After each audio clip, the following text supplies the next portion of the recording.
공직자들은 지금 이메출 관련해서 다 서면으로 자필로 동의서를 제출합니다. 수석님, 제가 강박이나 겁박을 사용하지 않습니다.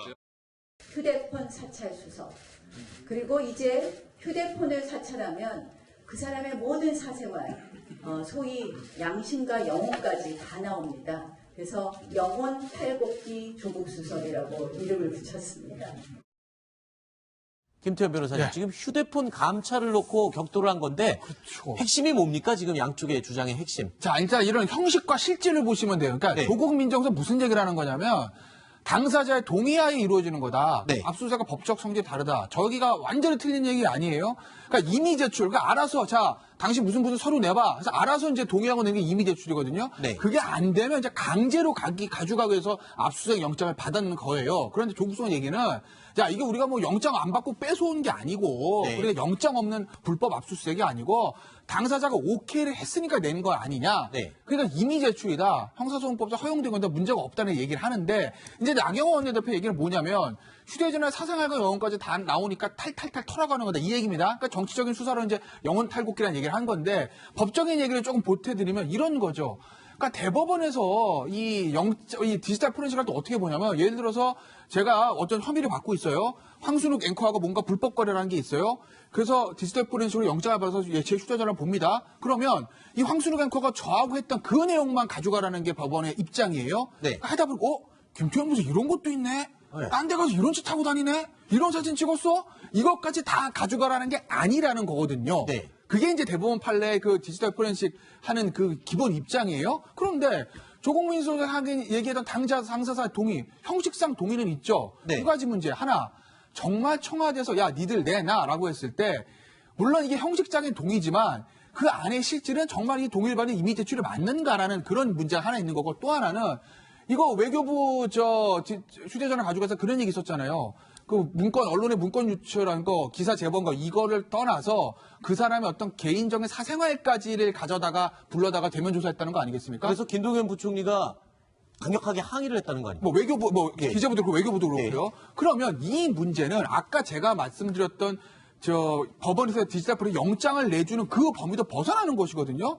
그렇기 때문에 형식은 당사자 동의가 있다고 하겠지만 실질적으로는 위법성이 있는 것 아니냐라는 비판은 충분히 가해질 수 있는 거죠. 자, 나경원 원내대표가요. 대학 시절에 조국 민정수석을 향해서 입큰 개구리다라고 별명을 지어줬었는데 이번에 또 하나의 별명을 지어준 셈입니다. 그런데 원내대표 선출 이후에 이렇게 지속적으로 조국 수석만 물고 늘어지는 데는 다 이유가 있죠. 그러니까 지금 저건 이제 나경원 원내대표의 어떤 개인적인 그런 것이 아니고 그렇죠. 지금 자유한국당 차원에서 이제 조국 민정수석이 좀 이른바 약한 고리다라고 이제 전략적으로 보고 있는 것이죠. 그렇기 때문에 오늘도 보니까 대변인 논평도 나오고 나경원 원내대표도 계속해서 이제 조국 수석과 관련된 공세를 강화하고 있는데 이런 부분들은 향후에 이제 이어질 개각에서의 인사 검증 문제 또 현재 김태호 수사관에 대한 어떤 여러 가지의 수사 진행 상황 이런 것들 속에서 이제 뭔가 조국 수석 부분에 대해서 추가적인 공세를 펼칠 여지가 있다라고 자유한국당은 보고 있는 것이고 그렇기 때문에 그런 공세를 계속해서 펼쳐감으로써 조국 민정수석이 만약에 낙마한 어떤 상황이 벌어졌을 때 그것이 이제 정치적인 하나의 성과로서 이제 보기 위해서 그런 이제 전략적인 목표 하에서 조국 수석을 지속적으로 지금 공세를 펼치고 있는 것이죠. 국회 운영위원회 이후에 조국 민정수석은 다시 한번 공무원 휴대전화 감찰은 이 논란은 어떤 것이다라고 입장을 계속 해명을 하고 있죠. 김태우 수사관의 폭로 이후 논란이 지속되자 당사자 동의하에 이루어지는 적법한 절차다라고 조금 전에 들으신 것처럼 강조를 한 겁니다. 공직자에 대하여 포괄적으로 휴대폰 감찰을 하고 혐의 내용이 나오지 아니하면 개인 사생활까지 탈탈 털어서 감찰하는 것을 보고 문제의식을 느꼈습니다. 조금 전에 잠깐 언급했지만 과연 청와대 특별감찰반이 휴대전화를 내놔라라고 했을 때 이 요청을 받은 공무원들이 순순히 정말 본인 뜻으로 100% 건네줬을까? 부탁이냐 강압이냐 이런 갈등을 했을 것이다. 이 얘기잖아요. 그런데 실제로 압력으로 느낀 공무원도 있었다라는 진술이 있었다는 게 아니라 우리나라 대한민국 전체 공무원 중에서 청와대가 휴대폰을 내놓으라고 하는데 동의서를 안 써줄 공무원이 몇 명이나 있을까요? 0.1%? 제가 보기에는 이것은 그 동의서의 문제가 아니라 이 전후의 맥락을 봐야죠. 과연 네. 그 관계에서 안 써줄 수 있느냐. 네. 그러니까 형식은 이미 제출이지만 내용적으로는 사실상 강압 제출이 이제 맞는 거죠. 그러니까 많은 법조계에서도 그래서 이것이 그 위법성이 어느 정도 있는 게 아니냐. 더더욱이나 조국 수석이 형법 전문인데요. 네. 본인이 어떤 평소에 그 교수 시절에 대한 인권에 대해서 굉장한 그 관심과 그 압수수색이나 이거 그 법원에 영장이 없는 그런 압수수색에 수색에 대해서. 굉장히 그 문제 제기를 했던 사람인데 본인이 입장이 바뀌었다고 그래서 이런 것이 위법적이지 않다라고 주장하는 것은 굉장히 앞뒤가 맞지 않는다라는 사람고 많은 사람들이 지적하고 있습니다. 네. 제가 이제 법적으로 좀 간단히 정리를 한번 해볼게요. 일단 휴대폰에 대해서 동의를 하고 임의로 제출받아서 조사하는 건 문제가 없어요. 네. 근데 임의로 동의를 한다는 거, 그 자체에서 이 동의는 임의성이 전제가 돼요. 네. 자발적인 임의성. 근데 그게 자발적인 게 아닌 경우에는 이것은 일종의 이제 강제 수사처럼 될 수밖에 없는 거고. 두 번째는 임의로 제출받았다 하더라도, 네. 그 임의 제출하는데 임의성이 있다 하더라도 그걸 조사하는데 최소한의 범위 내에서만 그걸 그렇죠. 해야 하는데. 관련된 내용만. 그렇죠. 근데 이걸 포괄적으로 받아서 또 다른 비리를 발견하고 사생활을 발견하고 그래서 그걸 가지고 감찰을 하면 결국 이제 별건 감찰이 되는 거고, 그다음에 행정조사 기본법에도 보면 최소한의 조사를 해야 하고 다른 목적을 위해서 이걸 이용하면 안 된다는 게 명확하게 나와 있거든요. 네, 그래서 알겠습니다. 향후에서는 이 계기로 아마 저런 전정부터 이루어진 관행은 아마 없어져야 한다고 봅니다. 일각에서는요, 조국 민정수석이 이른바 어공, 즉 어쩌다 공무원이라는 이 신분이기 때문에 문제가 더 불거지는 것이다라고 지적을 하기도 합니다. 현실을 좀 너무 모르는 게 아니냐, 이런 지적인데요. 이전 정부는 사실상 현직 검사가 와서 민정수석을 하고 민정비서관을 했습니다. 그러니까 그분들이 법률가이고 자신에 대해서 뭐 위법한 걸로 인해서 뭐 다치거나 뭐 이런 부분에 대해서 너무 잘 알고 있고 고위 법조인들이 와서 했기 때문에 지금 정부같이 심하게 이렇게는 안 했던 것 같습니다. 자, 그러니까 비법조인 출신, 그러니까 검찰 경험이 없는 이 조국 민정수석이기 때문에 나올 수 있는 문제다, 이런 비판. 이건 좀 더 지나치다는 목소리도 있어요. 어때요? 아니 근데 저 문제는 조국 수석이 처음에 민정수석 될 때부터 나왔던 얘기예요, 사실. 그래요? 저도 사실 저에게 굉장히 많이 했었거든요. 왜 그러냐? 뭐 문재인 대통령은 뭐 사법개혁의 상징이다 얘기를 합니다. 물론 사법개혁도 특히 검찰개혁 중요해요. 근데 중요한 건 그 검찰개혁은 민정수석의 본연의 업무 플러스 알파지. 본연의 업무는 뭐죠? 인사검증, 네. 친인척 관리, 공직감찰, 요게 기본적인 기본 업무예요. 이걸 잘하고 나서 그 다음에 플러스 알파로 들어가는 게 검찰 경우 이런 거거든요. 근데 조국 수석 같은 경우에는 어쨌든 검찰이나 이런 실무 업무를 해본 적이 없습니다. 책 읽고 가르치고 글 쓰는 분이에요. 그런데 보세요. 인사검증. 구멍 많이 난 거 맞죠? 어찌됐건 간에 여러 가지 어떤 인사검증에서 마이너스도 있었잖아요. 실질들이. 네네, 네. 더군다나 공직감찰. 이번에 민정수석이 총괄하고 특감반에서 계속 문제가 생겼습니다. 네. 물론 김태우 수사관이 청와대 편들을 미꾸라지일 수도 있겠으나 그러니까 조국 수석의 보고 못 받아서 법적인 문제는 깨끗할 수 있겠으나 어찌됐건 간에 네. 본인이 관할하고 있는 특감반에서 미꾸라지가 생겨가지고 흙탕물 다 만들었으면 그 흙탕물 관리하는 그 물 주인, 연못 주인 어떻게 되는 겁니까? 네. 정치적인 책임 피할 수 없다라는 거죠. 그런 이제 조국 수석의 어떤 그런 부분들 때문에 민정수석 본연의 업무를 혹시 잘하고 있는 것일까? 그걸 할 수 있는 능력은 있는 것일까라는 문제는 계속 제기되는 거고 이 문제는 조국 수석이 아마 언젠가는 그만두겠죠. 대통령과 같이 퇴임하는 날이 있더라도 끝까지 계속 될 겁니다. 이 얘기는. 알겠습니다. 변호사님, 네. 지금 휴대폰 감찰을 놓고 격돌을 한 건데 그렇죠. 핵심이 뭡니까? 지금 양쪽의 주장의 핵심. 자, 일단 이런 형식과 실질을 보시면 돼요. 그러니까 네. 조국 민정수석 무슨 얘기를 하는 거냐면 당사자의 동의하에 이루어지는 거다. 네. 압수수색과 법적 성질이 다르다. 저기가 완전히 틀린 얘기 아니에요. 그러니까 이미 제출. 그러니까 알아서 자, 당신 무슨 서류 내봐. 그래서 알아서 이제 동의하고 내는 게 이미 제출이거든요. 네. 그게 안 되면 이제 강제로 가져가기 위해서 압수수색 영장을 받는 거예요. 그런데 조국 수석 얘기는 자, 이게 우리가 뭐 영장 안 받고 뺏어온 게 아니고 네. 우리가 영장 없는 불법 압수수색이 아니고 당사자가 오케이를 했으니까 낸 거 아니냐. 네. 그러니까 이미 제출이다. 형사소송법상 허용된 건데 문제가 없다는 얘기를 하는데 이제 나경원 원내대표 얘기는 뭐냐면 휴대전화 사생활과 영혼까지 다 나오니까 탈탈탈 털어가는 거다. 이 얘기입니다. 그러니까 정치적인 수사로 이제 영혼 탈곡기라는 얘기를 한 건데 법적인 얘기를 조금 보태드리면 이런 거죠. 그러니까 대법원에서 이 디지털 포렌식을 또 어떻게 보냐면 예를 들어서 제가 어떤 혐의를 받고 있어요. 황순욱 앵커하고 뭔가 불법 거래라는 게 있어요. 그래서 디지털 포렌식으로 영장을 받아서 제 휴대전화를 봅니다. 그러면 이 황순욱 앵커가 저하고 했던 그 내용만 가져가라는 게 법원의 입장이에요. 네. 하다 보니까 김태현 무슨 이런 것도 있네. 딴 데 가서 이런 차 타고 다니네. 이런 사진 찍었어. 이것까지 다 가져가라는 게 아니라는 거거든요. 네. 그게 이제 대법원 판례 그 디지털 포렌식 하는 그 기본 입장이에요. 그런데 조국민 소장이 얘기했던 당사자 동의, 형식상 동의는 있죠. 네. 두 가지 문제. 하나, 정말 청와대에서 야 니들 내놔라고 했을 때 물론 이게 형식적인 동의지만 그 안에 실질은 정말 이 동의를 받은 이미 제출이 맞는가라는 그런 문제가 하나 있는 거고 또 하나는 이거 외교부 휴대전화 가져가서 그런 얘기 있었잖아요. 그 언론의 문건 유출한 거, 기사 제보한 거, 이거를 떠나서 그 사람의 어떤 개인적인 사생활까지를 불러다가 대면 조사했다는 거 아니겠습니까? 그래서 김동연 부총리가 강력하게 항의를 했다는 거 아니에요? 뭐 외교부, 예. 기재부도 그렇고 외교부도 그렇고요. 예. 그러면 이 문제는 아까 제가 말씀드렸던 법원에서 디지털 포렌 영장을 내주는 그 범위도 벗어나는 것이거든요.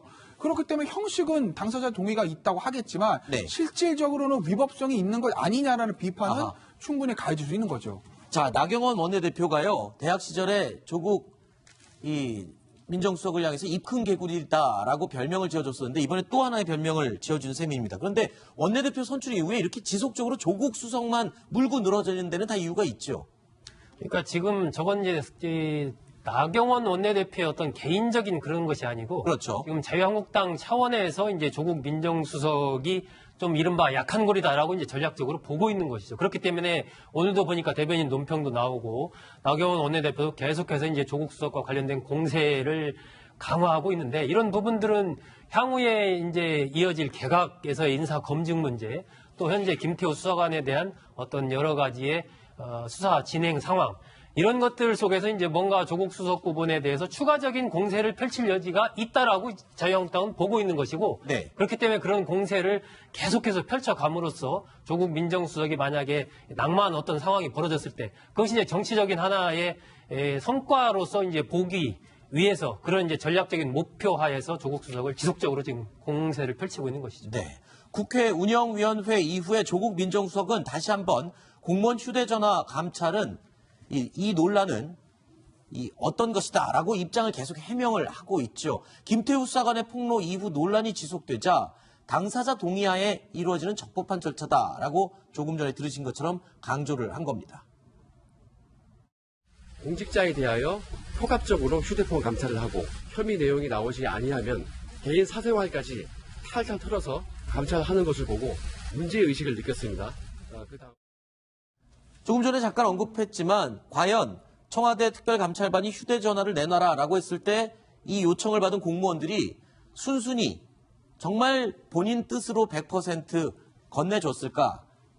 부탁이냐 강압이냐 이런 갈등을 했을 것이다 이 얘기잖아요. 그런데 실제로 압력으로 느낀 공무원도 있었다라는 진술이 있었다는 게 아니라 우리나라 대한민국 전체 공무원 중에서 청와대가 휴대폰을 내놓으라고 하는데 동의서를 안 써줄 공무원이 몇 명이나 있을까요? 0.1%? 아하.